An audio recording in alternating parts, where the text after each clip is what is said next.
네, 반갑습니다. 이번에 대중교통 공공성 강화, 정의당 3만원 프리패스제를 중심으로 우리 공공운수노조 경남지역본부 그리고 정의당 경남도당 공동 토론회 이제 시작하겠습니다. 저는 오늘 토론회 사회를 맡은 정의당 창원시 무상교통 추진본부 집행위원장 이소정이라고 합니다. 반갑습니다.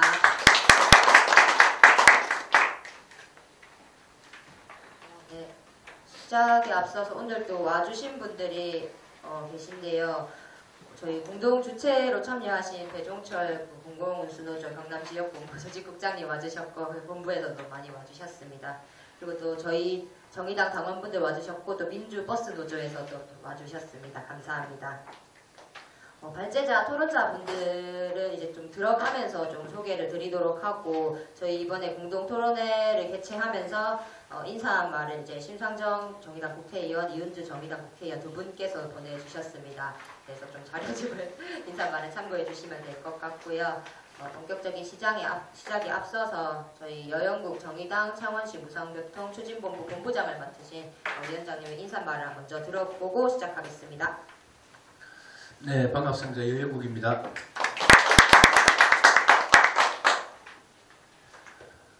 오늘 뜻깊은 자리에 함께 해주셔서 진심으로 감사를 드립니다. 특히 우리 공공운수사회 서비스 노동조합이죠. 정치명칭 공공운수노조에서 그래서 공동주최도 해주시고 해서 진심으로 감사를 드립니다. 지난 대선 때 정의당 공약 중에 하나가 대중교통 반값 정책이었습니다. 그 공약을 지키는 의미도 있고 또 코로나를 경과하면서 공공요금 인상이 참 많이 되었습니다. 그래서 중앙에서부터 정의당이 그동안 무상의료, 무상교육 등등 민주노동당 시절부터 쭉 보편적 복지를 확대시키기 위해서 추진해왔던 그 사업에 이어서 같은 맥락으로 무상교통 정책을 추진하는데 지금 이걸 추진하는 시기가 뭐 자료집에도 다 나와 있습니다만 좀 특별한 것은 우리 일상적으로 겪고 있는 기후위기에 대한 대응이라는 측면이 무엇보다 더 중요한 게 아닌가 이렇게 싶습니다. 또 그 못지않게 일반 시민들이 받아들일 때는 어제입니까?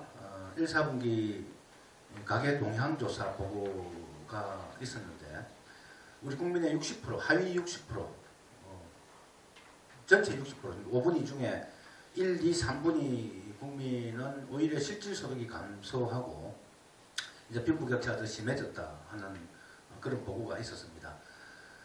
버스 주로 대중교통을 이용하는 시민들은 이 사회의 상대적 경제 약자분들입니다. 청소년들, 노인분들, 여성분들 뭐 이런 분들이기 때문에 대중교통 3만원 프리패스 제도가 도입되면은 그런 서민들에게 경제적으로도 상당한 보탬이 될 거다 또 이렇게 보여지고 오히려 그런 보탬들이 독일 9.15 정책이나 이런 데서 확인되다시피 오히려 이동을 더 촉진시키고 소비를 더 증대시켜서 경제를 더 활성화시키는 그런 효과를 좀 거두지 않겠는가 이렇게 해서 저는 좀 지자체에서 과감하게 이 결단을 좀 했으면 좋겠다 하는 생각입니다. 지난 지구의 날을 앞둔 4월 22일이 지구의 날이었죠. 4월 21일 날 용지호수공원에 창원시에서 기후위기 시계 제막식이 있었습니다. 제가 추산해보니까 오늘 날짜로 지구의 온도가 1.5도 상승하는 남은 시간이 6년 57일이 남았습니다. 그런데 이것을 시계는 그리 만들어 놓고 실제로 그걸 이행하기 위해서는 어떤 조치를 취하고 있는지 이런 게 참 너무 답답합니다. 그 심상정 의원 인사 그래도 나옵니다만 대한민국이 국제사회에 수송 분야에서의 탄소 감축, 즉 도로 위에서 탄소 감축을 2018년 대비 37.8%를 하겠다고 국제사회에 약속을 해놓고 있는데 도로 위에 감축할 수 있는 게 유일한 게 사실은 자가용밖에 없습니다. 뭐 물류 이동이나 이런 것들을 다른 수단이 없으면 계속 도로 위를 달려야 되기 때문에 뭐 그런 점에서 대중교통 중심 자가용을 최대한 억제하고 대중교통을 활성화시키는 것. 그래서 그것은 뭐 전 세계적인 기후 위기에 대응하는 유일한 길이 아닌가 이렇게 좀 생각합니다. 그런 점에서 정의당에서 추진하는 3만 원 프리패스 제도가 좀 상당한 좀 의미가 있다 보이고 이거는 시대적 과제를 우리 정의당이 앞서 실천하는 거라 이렇게 좀 생각을 좀 하고 있습니다. 일반 시민들이 이제 계속 이제 캠페인을 하고 있는데 최고 좋아하는 분들은 역시 이제 여성분들하고 노인분들 반응이 최고 뜨겁습니다. 뜨겁고 청소년들도 뭐 이래 그냥 지나치면은 뭐 그런 것 같다 싶은 이야기를 하면은 되게 좀 좋아하고 그렇습니다. 다만 이제 재정을 어떻게 할 거냐 실제로 걱정을 하는 사람이 있고 그 다음에 이런 무상 정책에 대해서 아예 알레르기 반응을 일으키는 분들은 정의당에서 돈 줄 거냐 하는 이런 막 비아냥거리는 소리를 하면서 정책을 반대하긴 하는데 대체로 좀 많이 호응을 하고 그래서 그 재정에 대한 어떤 아주 좀 구체적 우리 뭐 아주 진행자께서 발제자께서 설명을 주시겠지만 그런 거에 대한 조금 더 설득이 있는 그렇게 좀 대중들이 접근이 되면은 좀 큰 호응을 더 받을 수 있겠다 하는 생각이 들었습니다. 오늘 토론회에서 부족한 것도 많이 좀 지적도 하고 이렇게 하면은 뭐 조례라는 거는 결국 안을 제출하면 또 이 재정 과정에서 또 심의도 되고 뭐 또 변경도 되고 또 추가도 되고 하는 거기 때문에 오늘 정의당에서 추진하고자 하는 조례안도 함께 포함이 되어 있는데 또 그런 거에 대한 또 코멘트도 주시면 진심으로 감사드립니다. 오늘 토론에 함께 하신 분들께 진심으로 감사드립니다. 고맙습니다.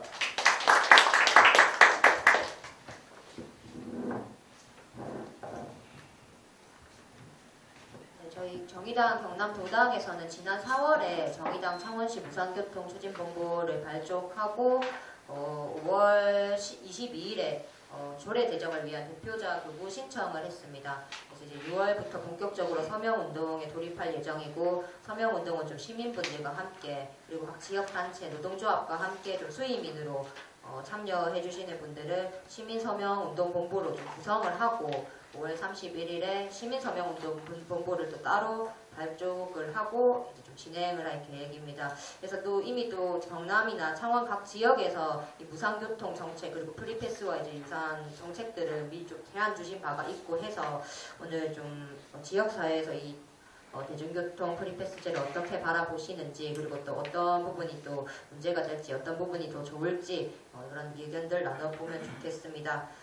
처음 순서로 이제 발제를 해주실 분입니다. 김건호 정의당 정책연구위원님 모셨습니다.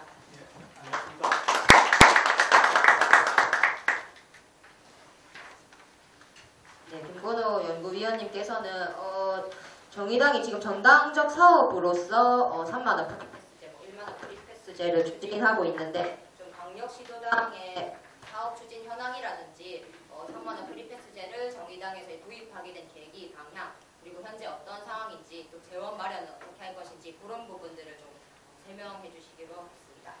주시면 되겠습니다. 예, 소개받은 김건호입니다. 제가 태어나서 창원은 처음인데요.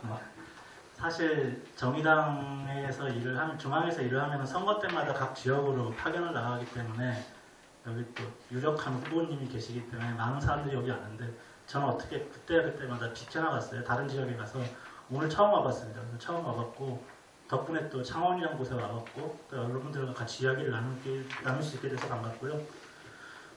먼저 발전하기 전에 제 소개 겸 고백 아닌 고백을 드리면 저는 교통 전문가는 아닙니다. 교통 전문가는 아니고요. 그 다음에 여기 기후위기 대응을 다루고 있지만 저는 또 환경 전문가도 아닙니다. 제가 정책위원회에서 맡고 있는 분야는 여기 위원장님이 대표님 시절에 이제 저를 받겠지만은 주거 부동산 분야가 제 원래 분야고요. 그 다음에 이제 중소상공인, 자영업자 분야가 제 원래 분야입니다. 근데 이제 정의당에서 이 3만원 프리패스를 시작하게 된 계기가 6페이지 보시면 밑에 이제 추진 배경이라고 나와 있죠.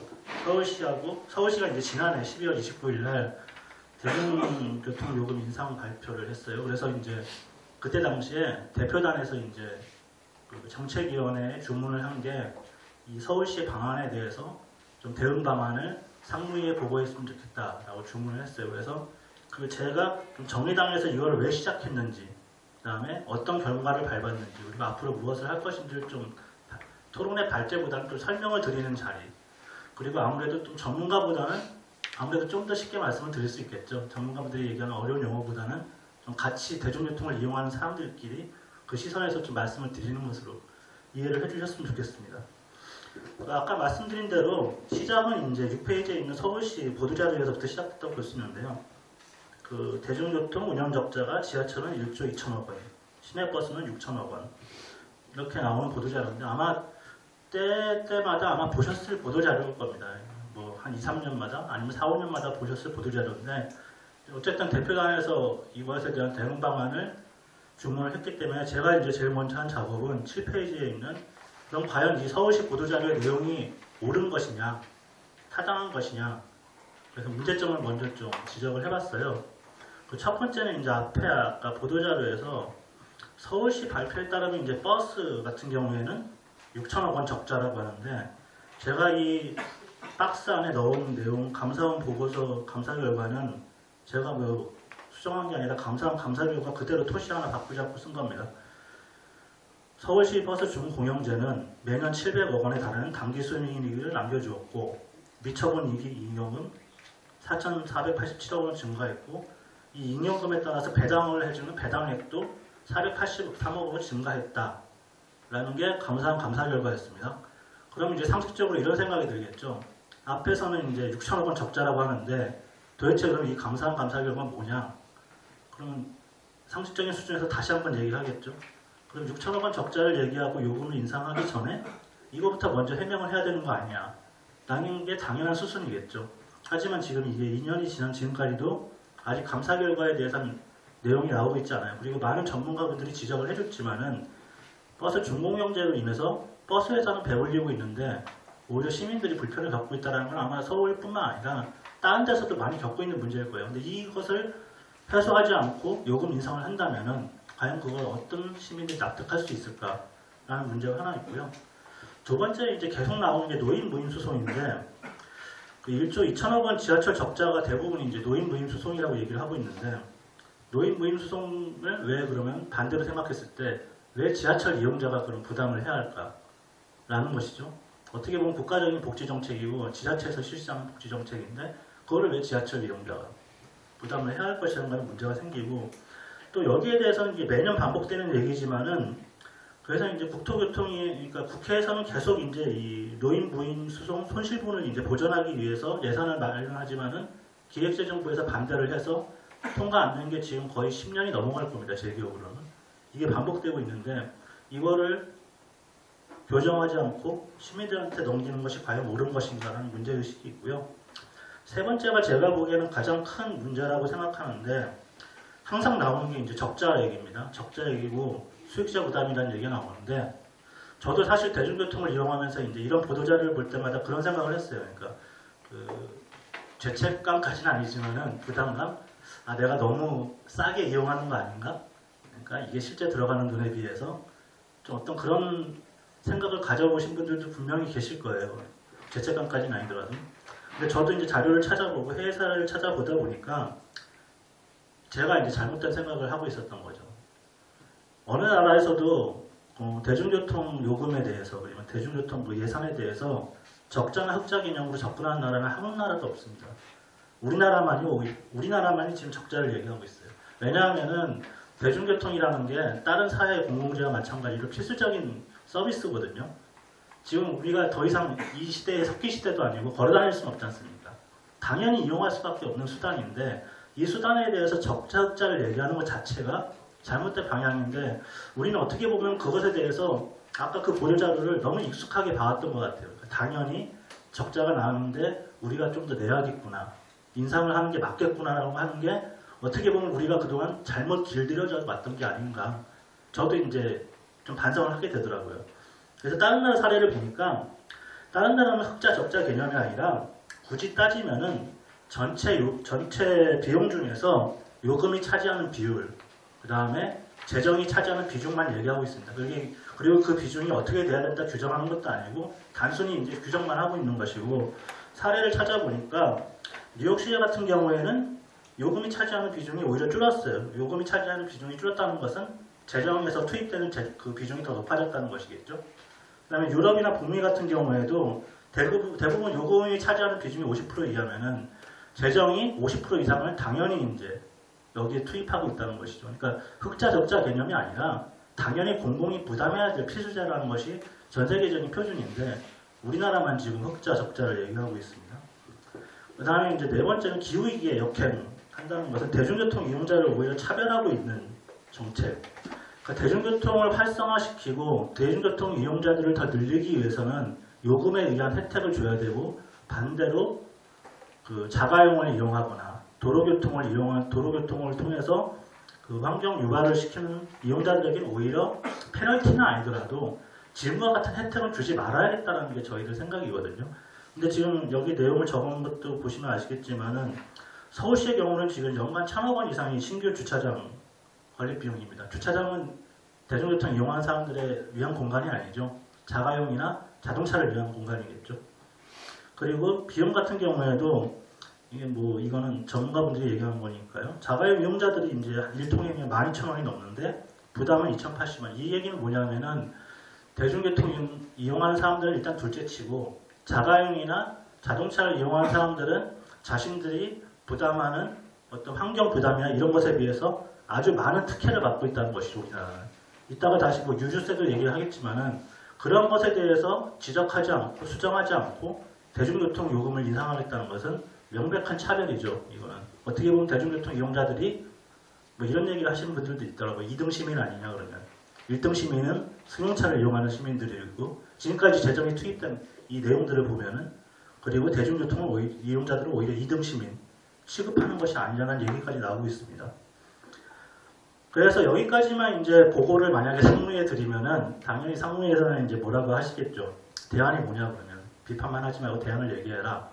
그래서 이제 제가 찾아본 게 아까 이제 위원장님도 말씀하셨지만은 정의당에서 그동안 이제 얘기했던 것이 반값 통합 정기권이었어요. 그래서 이제 그거를 이제 그냥 얘기할까 하다가 이번 기회에 한번 좀 정리를 해보자. 실제로 반값이 얼마가 되는지. 그러니까 맨날 반값이라고 했는데 반값이 얼마인지 한번 조사해보고 또 거기에 맞는 한번 기준도 얘기를 해보자라고 해서 찾아보게 됐고요. 취지는 세 가지입니다. 이제 그 뭐 물가가 많이 올랐다는 건 다 아실 테고 그 다음에 그만큼 이제 서민 부담이 올라갔다는 건 많이 아실 텐데 일단 이 서민 부담부터 줄여야겠다. 두 번째는 이제 불평등 해소 측면에서고요. 세 번째는 아까 위원장님도 말씀하신 기후위기 대응입니다. 먼저 서민 부담 점검부터 말씀드리면은 그 물가 상승의 영향으로 이제 가계 소득이 많이 줄어들었는데 거기서 이제 특히 우리나라 가계 소비 지출에서 차지하는 교통비가 차지하는 비중이 16.3%라고 하더라고요. 적지 않습니다. 적지 않고 그리고 이 교통비의 특징이 뭐냐면은 그 공공요금을 얘기할 때 우리가 냉난방비 얘기하고 그 다음에 전기료 얘기하잖아요.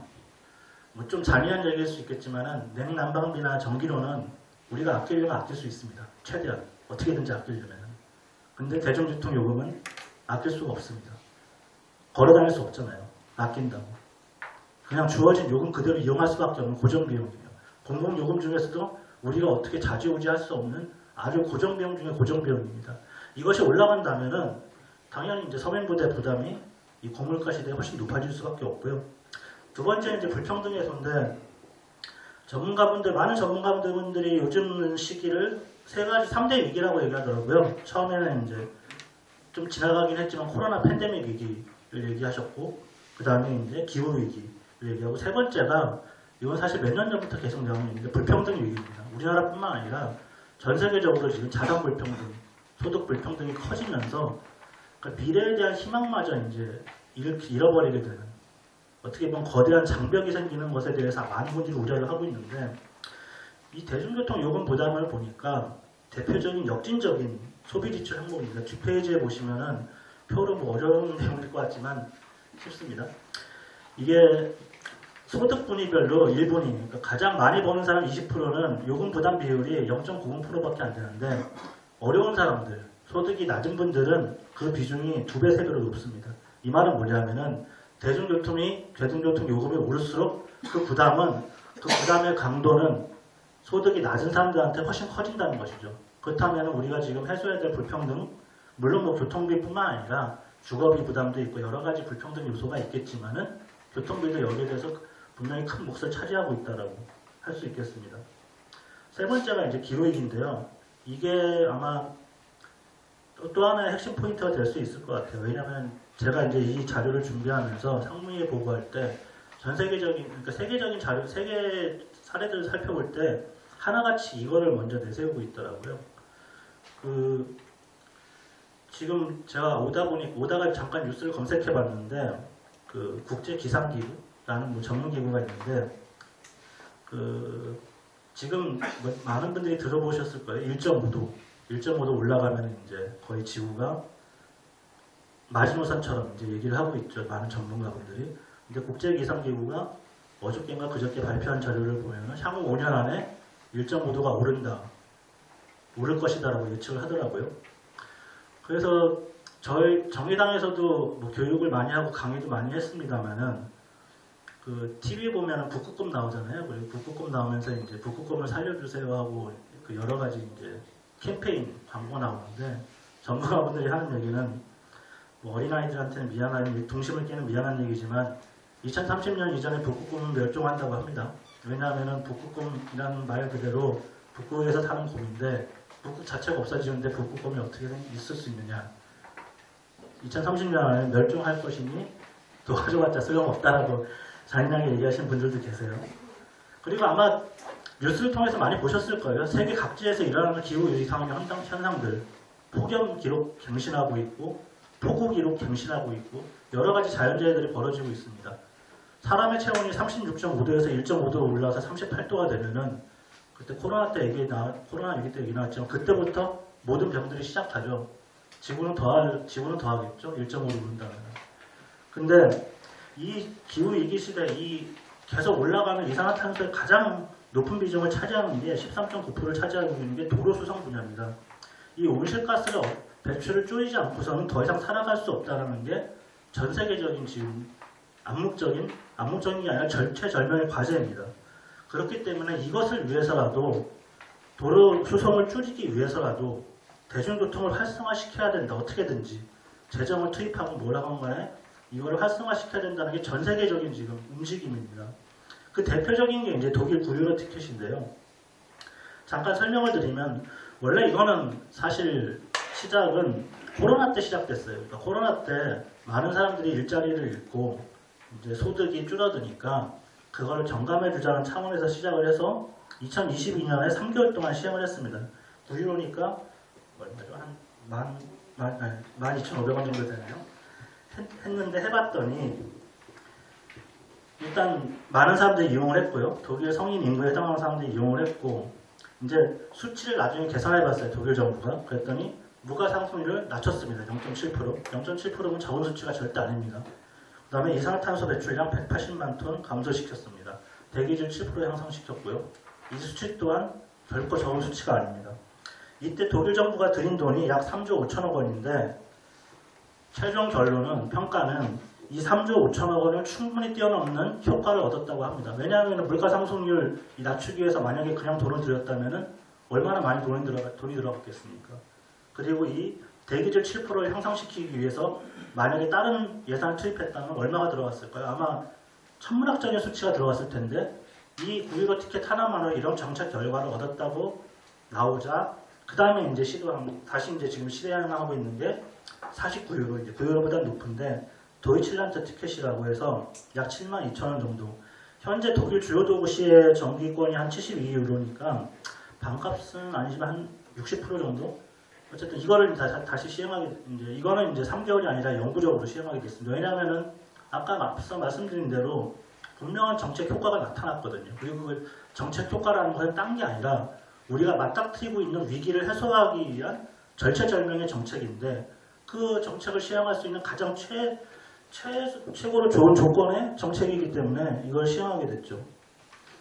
그래서 좀 이런 것들을 참고를 해서 좀 자료를 저희가 찾아보고 준비를 했어요. 그래서 찾아보니까 10페이지에 있는 내용 잠깐 설명드리면은 그럼 도대체 그러면 우리나라 대중교통 이용료는 얼마일까? 봤더니 이제 2021년 기준으로 해서 전국 기준입니다. 전국 기준으로 한 월 71,398원이고 818만 명이 이용하는데, 그래서 71,398원, 절반이면 35,000원인데 35,000원 프리패스 얘기하면 좀 아무래도 좀 뭐가 이상하죠. 그래서 그냥 제가 솔직히 말씀드려서 제가 임의대로 3만원으로 한 거고요.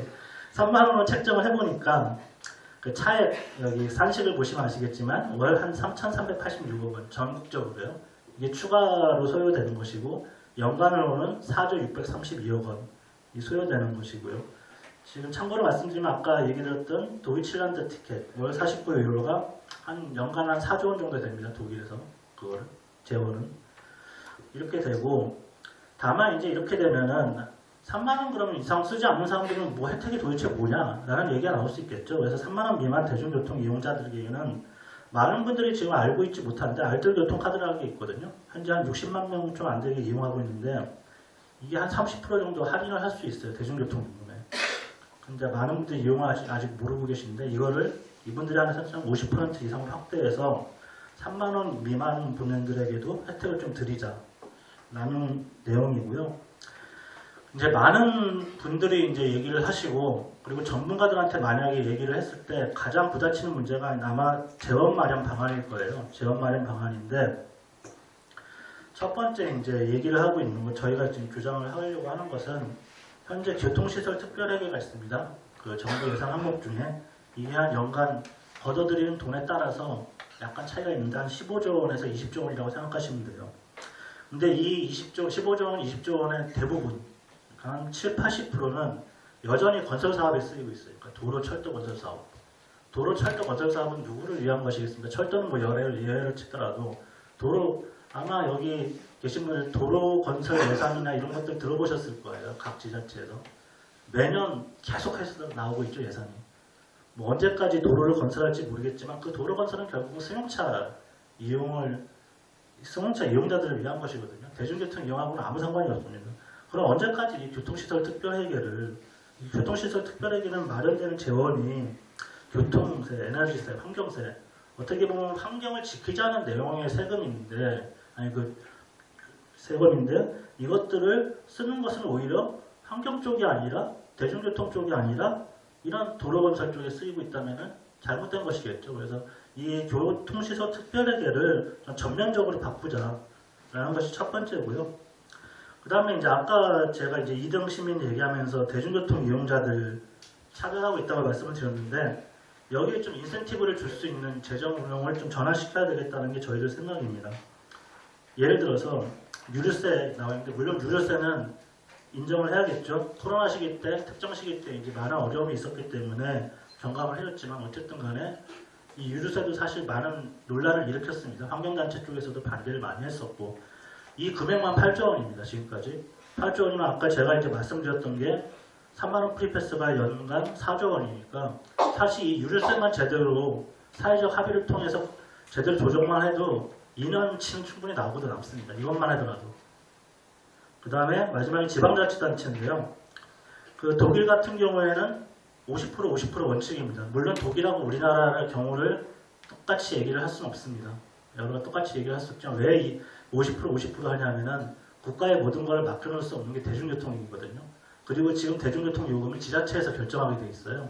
그러니까 이런 상황에서 지자체한테 전혀 책임을 지우지 않고 국가에서만 한다면은 여러 가지 문제가 발생할 것이라고 생각해서 일단 원칙은 50%에서 지자체 재정 책임을 강화해야 되겠다. 그러니까 서울시 같은 경우에 이제 교통유발 부담금을 걷고 있는데 이것도 좀 많이 늘려야 되겠고, 그 다음에 이제 승용차 이용자들이 어쨌든 승용차를 이용하는 사람들을 억제할 수 있는 방법들, 뭐 나쁘게 얘기하면 불편하게 만드는 것이겠죠. 근데 유럽 같은 경우에는 아주 강하게 하고 있습니다. 시내에 들어오는 경우에도 돈을 내고, 시내에 있는 주차장을 쓰더라도 돈을 엄청 내야 되고, 이런 식으로 억제를 하고 있는데 우리나라는 아직까지 거기까지는 가고 있지 않은데, 이제 그런 억제 방안도 좀 마련을 해야 되지 않을까 싶고요. 참고로 이제 13페이지하고 14페이지를 보시면은 국내 사례하고 국외 사례, 해외 사례가 있는데, 뭐 여러 가지 대중교통의 공공성을 얘기할 때 3만 원 프리패스도 있고 무상교통도 있고 버스 완전 공영제도 있지만은 지금 우리나라도 계속 확대되는 상황이고 해외 사례는 제가 이게 적은 게 한 달 전 기준인데 계속 확장되고 있습니다. 계속 확장되고 있고 특히 뭐 밑에 보시면은 그 14페이지 밑에 그 표에서 밑에 에스토니아, 탈린이나 룩셈부르크 같이 아예 전면 무상유통으로 나가는 국가들도 늘고 있습니다. 그 이유는 뭐냐면은 아까 말씀드린 대로 이 나라 정부가 특별히 착해서가 아니라 어떻게 보면 살아남기 위해서죠. 그러니까 기후위기 시대에 어떻게든지 살아남고 또 이 고물가 시대에 국민들의 부담을 최소한으로 하기 위해서 어쩔 수 없는 선택을 하고 있는 것이라고 보여집니다. 그 다음 15페이지, 16페이지, 17페이지는 제가 이번에 그 조사할 때, 금액을 조사할 때 각 지자체별로 이제 평균 이용 인원하고 평균 이용 요금 그리고 3만원 프리패스를 했을 때 과연 얼마가 더 들어갈까? 17페이지에 경남을 보니까 981억 원 정도 되더라고요. 1년간 981억 원 정도. 이거는 뭐 참고로 하시면 될 것 같고요. 마지막으로 이제 제 경험담을 한마디 말씀드리면은 이거를 이제 상무위에 보고한 다음에 상무위에서 이거 괜찮다 그래서 이제 중앙당에서 캠페인을 하기 시작했습니다. 사람들이 많이 다니는 버스 환승장이나 아니면 지하철역에서 그래서 이제 여의도역 버스 환승 정류장이 매우 큰 곳인데 거기서 이제 저희가 캠페인을 했어요. 캠페인하기 시작했는데 어느 날인가 2월 초인가 저기 대변인실에서 연락이 왔는데 국민일보 논설위원이 이거 내용 작성한 사람하고 좀 통화를 하고 싶다고 연락이 와서 저를 연결시켜 주더라고요. 그래서 저는 이제 연락을 받을 때 생각한 게 국민일보가 어떤 신문인지 아시지 않습니까? 성향이 어떤지는 성향이 어떤지 알아서 뭐 또 포퓰리즘 뭐 이런 거로 또 얘기를 하려나 보다 해서 전화를 반신반의하면서 받았는데 한 30분 동안 물어보시더라고요. 논설위원이 물어보시는데 마지막에 그 말씀을 하시더라고요. 그러니까 자기가 사실은 국민일보 본사 회사가 여의도에 있어요. 여의도에 있어서 그 여의도 버스 정류장을 이용하는 양반인데 사람인데 자기가 그때 출근하다가 정의당에서 선전전을 하는 거 보고 선전물을 받았는데 순간적으로 이거다라고 생각을 했대요. 국민일보 논설위원이 이거는 진짜 이거 이런 게 있었구나. 이거는 칼럼을 써야겠구나. 그래서 연락이 왔던 거고 실제로 칼럼을 썼습니다. 검색을 라동철 논설위원이라고 하는데 검색하면 나옵니다. 제가 지금까지 본 칼럼 중에서 가장 정의당의 이해를 잘 대변해준 칼럼입니다. 아이러니하게도 가장 보수적인 성향의 일간지 논설위원이 이렇게 썼다는 거죠. 이 얘기는 드리고 싶은 말씀은 뭐냐면은 그러니까 어떻게 보면 아까 위원장님이 말씀하신 대로 피해갈 수 없는 절체절명의 문제고 여기에는 사실 사상적 지향이나 아니면 어떤 그냥 진영의 문제가 아니라 모두가 공감할 수 있는 내용들이에요. 이 내용들은. 아까 말씀드린 대로 서민 부담 줄여야 되고 불평등 해소하고 그 다음에 기후위기 대응하기 위해서 이것이 필요하다는 것은 아마 모든 분들이 다 공감을 할 수 있는 누구나 다 공감을 할 수 있는 주제라는 것이죠. 그렇다면 우리가 좀 부상급식 때도 있었지만 아마 그때랑도 분위기가 더 다른 것 같아요. 시민들 분위기도 여기에 대해서 받아들이는 것들이 포퓰리즘이라고 하기보다는 어떤 좀 우리가 좀 해야 될 일이라는 공감대는 충분히 있다고 보여지고요. 그래서 좀 앞으로 많은 분들이 여기에 관심을 가지고 정의당도 열심히 하고 또 여기 계신 분들도 많이 좀 이해를 해주시고 도와주셨으면 좋겠습니다. 이 얘기 상 마치겠습니다.